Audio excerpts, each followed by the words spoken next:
Assalamualaikum warahmatullahi wabarakatuh. Wabihi nasta'inu ala umuri dunya waddin. Wassalatu wassalamu ala asyrofil anbiya'i wal mursalin wa ala alihi wa ashabihi ajma'in. Amma ba'du. Saudara-saudaraku kaum muslimin yang dirahmati oleh Allah, marilah kita melanjutkan kajian tentang bab ikhlas dari kitab Tanbihul Ghafilin ini, yaitu pada bagian yang ketujuh atau pada bagian yang terakhir. Pada bagian yang keenam, pada bagian sebelumnya saya telah menjelaskan tentang salah seorang dari sahabatnya Rasul, yaitu ketika bercerita kepada para tabi'in, mengatakan bahwa ketika beliau diberitahu oleh Rasul sebuah hadis yang ia dengar secara langsung, beliau mengatakan bahwa kata beliau, Rasulullah pernah bersabda, sesungguhnya engkau akan mendapatkan ridha Allah besok di hari akhir selagi engkau tidak menipu Allah. Yang dimaksud dengan menipu Allah yaitu engkau berbuat ibadah karena Allah, padahal engkau bukan ibadah karena Allah, hanya sekedar untuk mencari pujian dari orang lain, sehingga di akhirat nanti engkau akan mendapat julukan ya kafiru, orang kafir, fajiru, orang yang rajut, ya hodir, orang yang penipu, dan ya khosir, orang yang rugi. Empat julukan itu diberikan kepada orang-orang yang munafik, orang yang menipu Allah ketika di dunianya, sehingga ketika di akhiratnya Allah akan menipu mereka seperti yang tertera dalam surat An-Nisa ayat 142. Pada pertemuan selanjutnya, pada pertemuan kemarin saya menyebutkan bahwa itu surat Al-Munafik ayat 1 sebenarnya bukan Al-Munafik ayat 1, melainkan surat An-Nisa ayat 142, yaitu innal munafiqina yukhadi'una Allaha wa huwa khadi'uhum. Sesungguhnya orang-orang yang munafik itu menipu Allah, maka Allah akan menipu mereka ketika besok di hari akhir, yaitu ada dalam surat An-Nisa ayat 142. Kemudian saya akan melanjutkan lagi pada pertemuan kali ini, yaitu diawali dari nasihat Al-Faqih, nasihat pengarang kitab. Bismillahirrahmanirrahim. Qala dahwa sapa Al-Faqih pengarang kitab rahimahullah ta'ala, man utai sapane wong iku al-tanal akan sapa man ayajida ing yen nemu sapa man sawaba amalihi ing ganjaran amal iman fil akhirati ing dalam akhirat yang bahi mongko sayukjo lahumaman ayakuna ing yen to ono apa amalu amal iman khalisan kang ikhlas lillahi ta'ala karena Allah ta'ala bihayain kelawan tanpa ya semayun sia mongko kali-kali ngalayaken sapa man saika ing mengkono saika amal ing mengkono amal rikaya yuktila dalapun yen to ora batal hu ing mal apa ajbu ujub li annahu kana sak temene ujub iku hif li annahu kana sak temene amal iku yuko dan ucapakan hifdu ta'ati utawi ngelaksa ta'at iku asaduhu abad min fi'liha tinimbang saking ngelakoni amal. Jadi nasihat dari pengarang kitab Al-Faqih mengatakan bahwa jika engkau ingin mendapatkan pahala di akhir, pahala amal kebaikanmu di akhirat besok, maka sebaiknya engkau menjaganya dengan cara beramal ikhlas karena Allah tanpa ada unsur ya. Jadi beramal ikhlas karena Allah tanpa ada unsur ya. Dan yang kedua, sebaiknya engkau melupakan amal kebaikanmu agar engkau tidak menyebut-nyebutnya dalam ujubmu, dalam hatimu. Sesungguhnya kata pengarang kitab, seseorang yang menjaga amalnya, amal kebaikannya itu lebih berat daripada melakukan amal kebaikannya. Jadi kita itu menjaga amal kebaikannya itu lebih berat daripada melakukan amal kebaikannya. Jadi supaya kita bisa menuai amal kebaikan kita bisa di akhirat, itu salahnya ada dua, yaitu yang pertama kita beramal ikhlas karena Allah tanpa ada riya, dan yang kedua jangan pernah menyebut-nyebutnya kembali. Kemudian saya lanjutkan lagi nasihat dari Syekh Abu Bakar Al-Wasyiti. Qala dahu sapa Abu Bakar Al-Wasyiti, hifdu ta'ati utawi ngelaksa ta'at iku asadu abad min fi'liha saking tinimbang saking lakoni taat wi ana masalah kono sak temene sifat taat iku kana sujaji kaya sifat kaca asawi kasri kang gampang pecah walayut bau lan ora den trimo apa aljabu tambahe kaca kasalika kaya mengkono hujat al-amalu utawi amal in masahu utawi lamun menani hu ing amal apa ya kasal mongko dadi pecah hu ing amal wa iza masa nalikane ngenani hu ing amal apa al-ujubu ujub kasal mongko dadi pecah apa ujub hu ing amal wa iza akan sapa al-ujubu lanang ayak maha ingin to amal sapa ujub amal ing amal wa khafal ya alam betiyo sapa wajud alya ing riya min nafsihi saking awak dhewe wajud fa in amkana mongko lamun kongan sapa wajud hu ing amal ayyuh rija riya ing yen to ngetokaken riya min qalbihi saking atine wajud fayam bahi mongko sayukjo lahu mai wajud ayat tahita ing yen to tentang sapa wajud fidaika ing dalem mengkono ikhraju ya wa illam yumkin lan lamun ora kongan sapa wajud apa amal ing wajud fayam bahi mongko sayukjo ayat amal ing yen to amal sapa wajud ayat uka lan yen to ninggalaken sapa wajud hu ing amal wi ajriya ai kono alaya sumaya staghfiro la mongko kai-kaine lamun jauh ngapura Allah ing Allah taala mimma saking barang fa'ala kang lakoni sapa wajah minaliya saking ya fala Allah mongko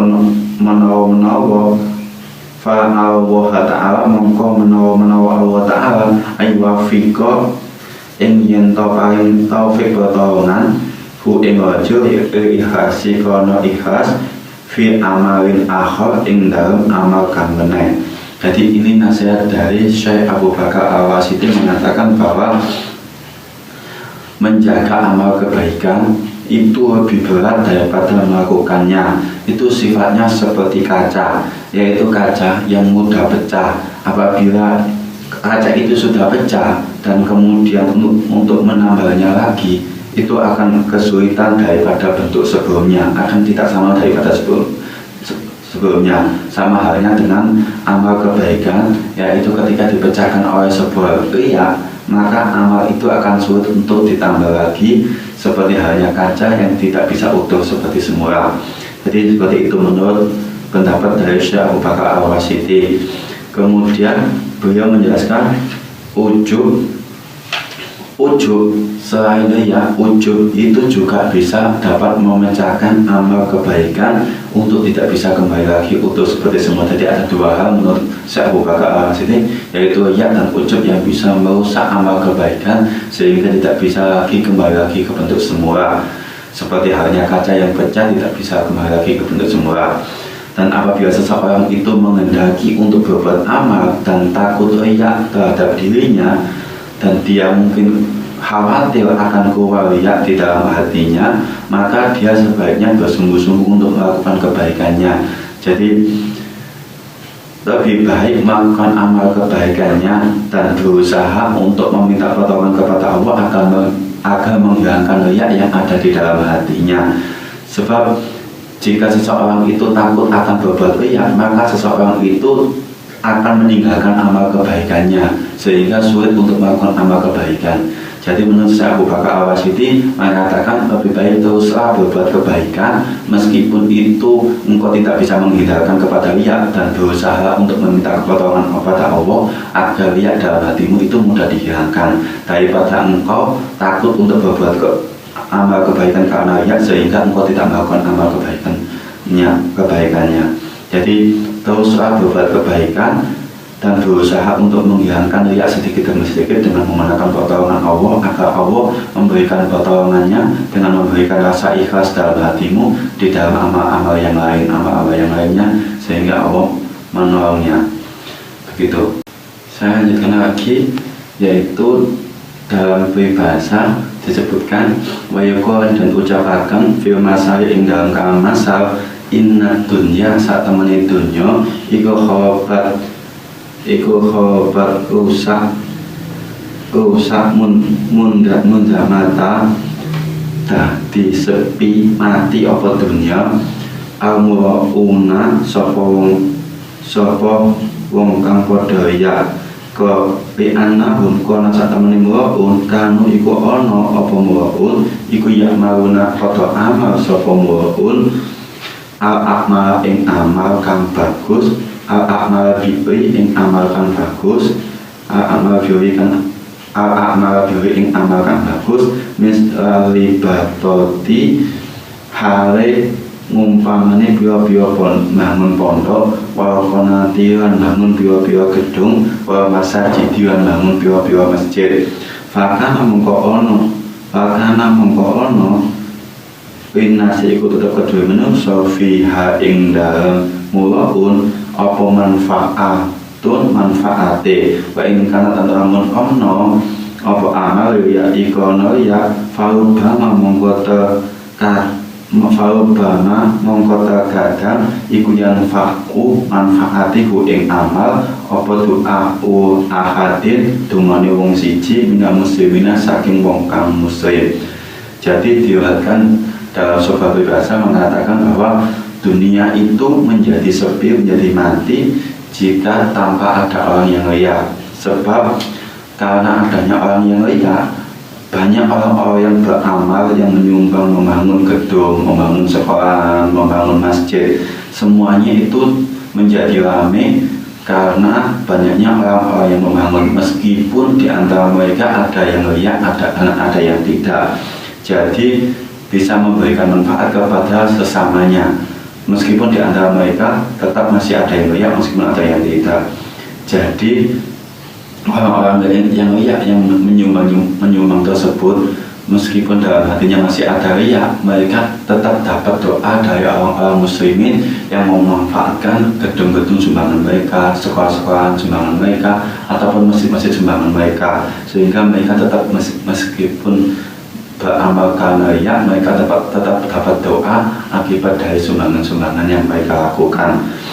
Seperti dalam sebuah cerita kama wiya kok diriwayataken ambak dio mutaqaddimi saking sebagian wong kang wis dhisik annahu sak temene bakdo mutaqaddim bana bangun sapa bakdo mutaqaddim ribatan ing pondok wa kana lan ana sapa bakdo mutaqaddim iku yuqul ngucap sapa bakdo mutaqaddim fi nafsi ing dalem awak dhewe ne bakdo mutaqaddim la anri ora ingsun akana ana ta amal ingsun ana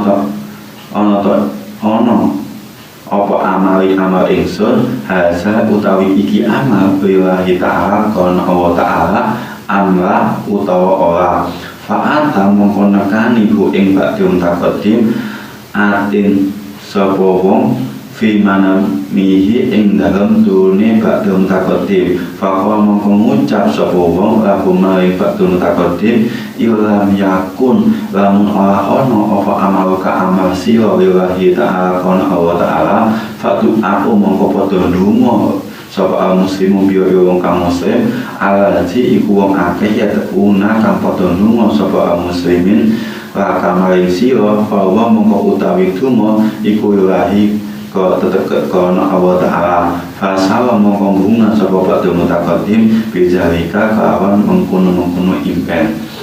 Jadi ada sebuah cerita, ada seseorang yang terdahulu ketika dia membangun sebuah pondok, sebuah pesantren, kemudian beliau mengatakan bahwa aku membangun pesantren ini, aku tidak tahu ini aku lakukan karena Allah atau tidak. Jadi kemudian beliau tetap terus membangun. Dalam suatu ketika beliau mendapat mimpi dari seseorang, dan seseorang itu mengatakan bahwa meskipun engkau membangun hal ini, membangun pesantren ini bukan karena Allah, kamu tetap dapat doa dari orang-orang yang memanfaatkan pesantrenmu karena sumbanganmu. Jadi doa-doa orang-orang tersebut ada di antara mereka yang ikhlas karena Allah. Jadi kamu tetap akan mendapatkan pahala dari apa yang kamu sumbangkan. Kemudian seseorang yang bermimpi tadi bangun dan dia bangga terhadap, dia menjadi senang terhadap apa yang ia lakukan. Jadi tetaplah beramal meskipun itu ada sedikit kecampuran ria, sehingga engkau tidak akan tahu bahwa amalmu itu suatu saat nanti akan dimanfaatkan oleh orang lain yang berdoa untukmu. Itu manfaatnya seseorang yang beramal yang bisa bermanfaat untuk orang lain. Selanjutnya lagi, waqaran lan ngucap sapa al-Jurmana indah Hudzaifah bin Yaman ing dalem sandinge Hudzaifah bin Yaman, Allahumma duh Gusti Allah, ahliki mugi-mugi ngrusak panjenengan al munafikin ing wong kang munafik. Faqala mongko dawuh sapa Hudzaifah bin Yaman, law halaku lamun padha rusak sapa al munafikin mantasof tum mongko ora bisa nyiksa sira kabeh min aduwikum saking seterune sira kabeh, yakni ngrasakaken sapa Hudzaifah annahum ing seterune wong kang munafik iki ya khurujuna padha metu sapa al munafik ya haswi kono perang wayu kotiuna lan padha perang sapa al munafik al aduwa ing seteru. Jadi diriwayatkan dari sahabat Hudzaifah bin Yaman, ada seseorang yang berbicara di hadapan Hudzaifah bin Yaman. Kemudian seseorang itu berdoa, ya Allah, semoga engkau membunuh semua orang munafik semua, kemudian menghancurkan orang munafik semua, maksudnya gitu. Kemudian Hudzaifah bin Yaman menanggapi tanggapan seseorang itu, jika semua orang-orang munafik semua dihancurkan dan dibunuh oleh Allah semua, maka engkau tidak akan bisa berbuat baik dalam perang fisabilillah, karena engkau sudah tidak ada musuh lagi, musuhnya sudah dibunuh oleh Allah semua. Itu tadi maksudnya adalah engkau jangan terlalu membenci atau mengkutuk orang-orang yang munafik itu begitu saja, tapi doakan untuk kebaikannya agar ia mudah kembali kepada Allah. Dan sebab karena munafik itulah juga kan engkau bisa berbuat di jalan Allah dan membunuh mereka. Maksudnya gitu dari sahabat Hudzaifah bin Yaman. Kemudian saya lanjutkan lagi, waliyah dan dikatakan an Salman al-Faris, saking sahabat Salman al-Faris radhiyallahu ta'ala anhu waqala lan dawuh sapa Salman yu'ayyidu bakal nguat-nguati sapa Allah Ta'ala al mukminina ing wong kang mukmin bi kuwatil munafikina kelawan kekuatane wong-wong munafik, wayan suruh lan nolongi sapa Allah al munafikina ing wong munafik bi dakwatil mukminina kelawan dungane wong-wong kang mukmin. Jadi dalam riwayat yang disebutkan oleh sahabat Salman al-Faris mengatakan bahwa Allah akan menguatkan orang-orang munafik terhadap Allah akan menguatkan orang-orang mukmin terhadap kekuatan orang-orang munafik, dan Allah akan menolong orang-orang mukmin itu tersebut terhadap orang-orang munafik karena doa dari sesama mukmin. Jadi seperti itu. Teruslah beramal karena engkau tidak akan tahu dari mana engkau mendapatkan doa kekuatan dari orang-orang sesama mukmin, meskipun itu ada unsur riaknya. Jadi seperti itu. Kemudian saya lanjutkan lagi, pendapat dari pengarang kitab wakohan dawuh sapa al-Faqih pengarang kitab rahimahullah ta'ala takalama kodo guneman sapa an-nasu ulama fil faraidi ing dalam bio perkara kang fardu faqala mongko dawuh sapa ba'duhum setengah ulama ayatakhuru ora bisa mlebu fiha ing dalam faraid apa alya uya bi annaha kana satamane faraid iku faidatun dan fardu akan jami'il khalqi ing atase sakabehane makhluk faiza ada mongko naikane nekani sapa wong ma ing barang wa utawi ma iku fardun perkara kang den fardu akan alih ing atase wong ayatahu mongko bisa mlebu fi ing dalem ma apa ya uya wakan dan dawuh sapa ba'dhum setengah ulama ya tahu ya utawi mlebune perkara kang liya fil fawaidi ing dalem pira-pira perkara kang fardu wa ghaliha lan liyane perkara kang fardu. Jadi ada sebagian ulama yang mengatakan bahwa perkara yang fardu itu tidak akan bisa dimasuki oleh riya karena dilakukan oleh semua makhluk. Jadi setiap orang itu akan melakukannya seperti misalkan sholat fardu, sholat wajib meskipun itu tampak oleh orang yang lain itu tidak akan bisa muncul riya karena semua orang juga pasti akan melakukannya. Jadi menurut sebagian ulama ini mengatakan bahwa perkara itu hanya dimasukkan oleh hal-hal yang sunnah saja. Untuk hal yang fardu tidak akan muncul riya karena dilakukan oleh semua orang. Tetapi menurut sebagian ulama yang lain, riya itu bisa muncul dari segala hal, baik dari perkara fardu maupun perkara yang bukan fardu. Jadi itu ada perbedaan ulama. Satunya mengatakan bahwa riya itu hanya untuk perkara yang sunnah saja, tidak untuk perkara fardu, karena perkara fardu semuanya orang pasti akan melakukannya. Sedangkan sebagian ulama yang lain mengatakan bahwa riya itu bisa muncul dari segala hal, baik yang segala fardu, perkara fardu maupun yang bukan perkara fardu. Jadi seperti itu.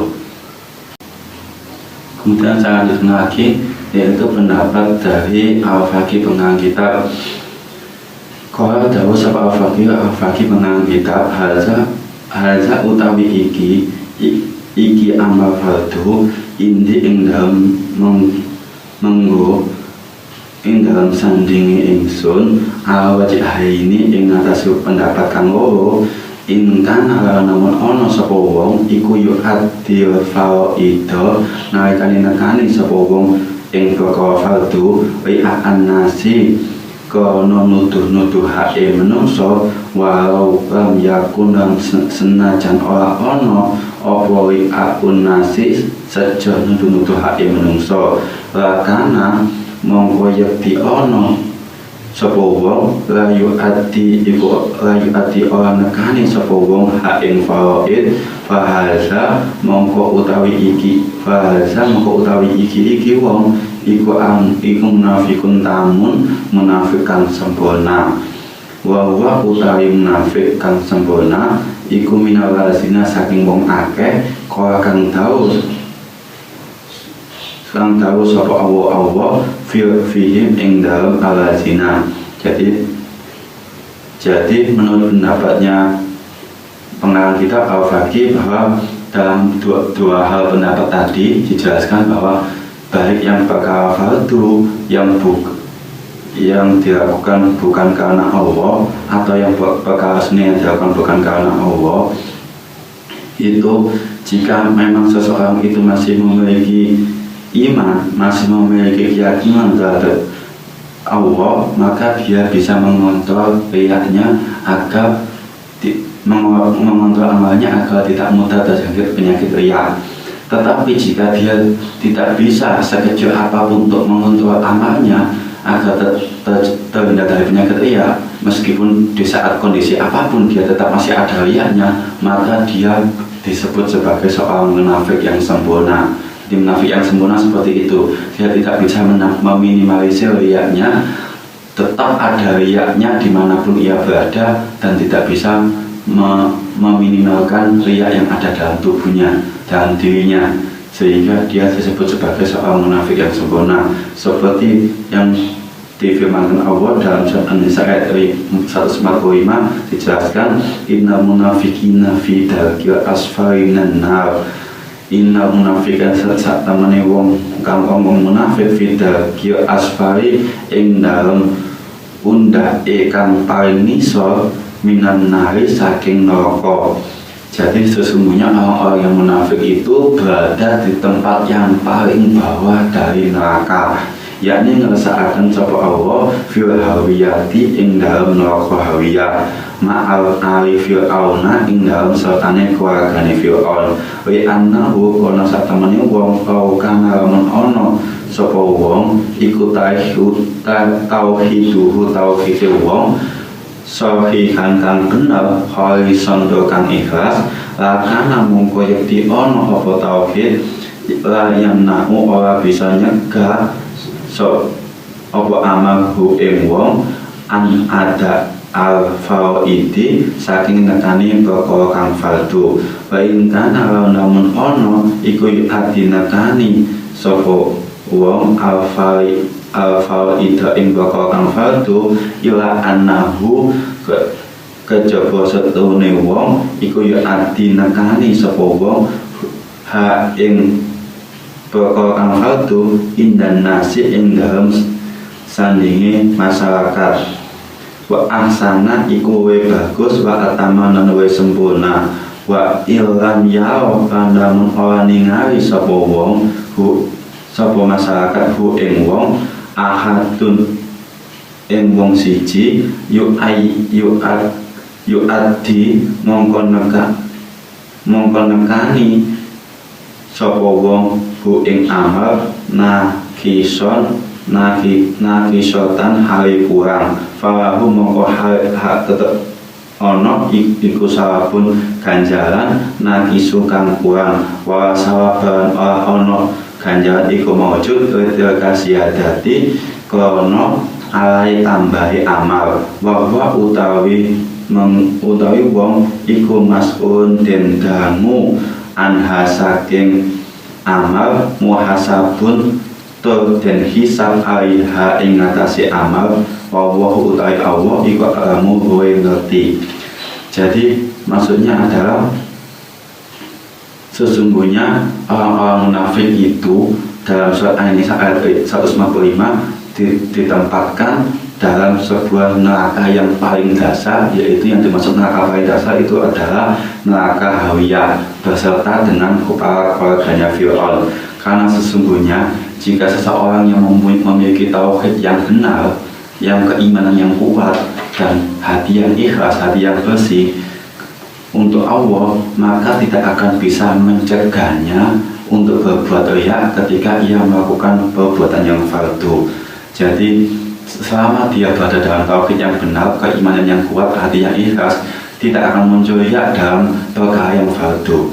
Tetapi jika imannya tidak benar, imannya bukan karena Allah, maka akan muncul riya dalam hal yang fardu. Jadi kalau pada umumnya seseorang yang beramal dengan ikhlas, dengan khusyuk di hadapan orang banyak dan menjadi kurang ketika ia berada dalam sendirian, maka dalam hal yang khusyuk tadi, dalam hal orang banyak, maka tidak akan mendapatkan pahala apapun baginya.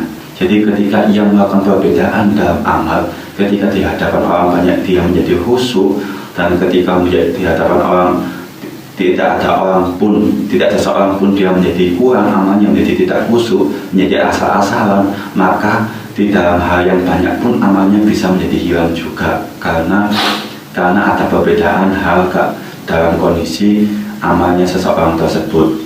Maka Allah akan menghisapnya orang tersebut di hadapan Allah besok di hari akhir. Jadi demikianlah bab ikhlas yang saya sampaikan dari kitab kami Huwafirin ini, mulai dari bagian yang pertama sampai bagian ketujuh. Jadi yang dimaksud kesimpulannya dalam bab ikhlas ini, seseorang yang beramal ikhlas karena Allah, yaitu senantiasa ia menyembunyikan amal kebaikannya sebagaimana ia menyembunyikan amal keburukannya, dan ia tidak bangga dan tidak sombong dan tidak ujub ketika amalnya dilihat oleh orang lain dan dipuji orang lain, dan dia dia juga tidak akan menguranginya amal kebaikannya meskipun tidak ada seseorang pun yang melihatnya. Jadi amal yang ikhlas itu akan menjadikan ia terhindar dari penyakit riya dan menjadikan ia berada dalam naungan ridhonya Allah Ta'ala. Jadi senantiasa untuk berbuat amal kebaikan dan berusaha berdoa kepada Allah agar dihilangkan penyakit riya dalam hati kita masing-masing. Janganlah takut beramal karena meskipun itu ada riyanya, karena sesungguhnya amal yang terus-terusan, amal yang istiqomah lama-lamaan akan menghilangkan riya kita perlahan-lahan sedikit demi sedikit. Jadi kalau kita takut beramal karena riya, maka kita tidak akan bisa berbuat amal kebaikan. Teruslah berbuat amal kebaikan dan senantiasalah untuk meminimalisir riya dalam tubuh kita, dalam diri kita, agar kebaikan kita bisa menjadi murni karena Allah, dan berdoalah agar Allah senantiasa menjaga amal kebaikan kita agar di akhirat besok amal kebaikan kita bisa terjaga dan dilindungi Allah sampai dalam yaumil qiyamah, sampai di akhirat nanti. Demikian yang saya sampaikan, semoga bisa bermanfaat bagi kita semua. Bila untuk pertemuan selanjutnya, insya Allah saya akan menjelaskan tentang bab maut, bab mati dan penderitaannya. Jadi demikian yang saya sampaikan. Wassalamualaikum warahmatullahi wabarakatuh.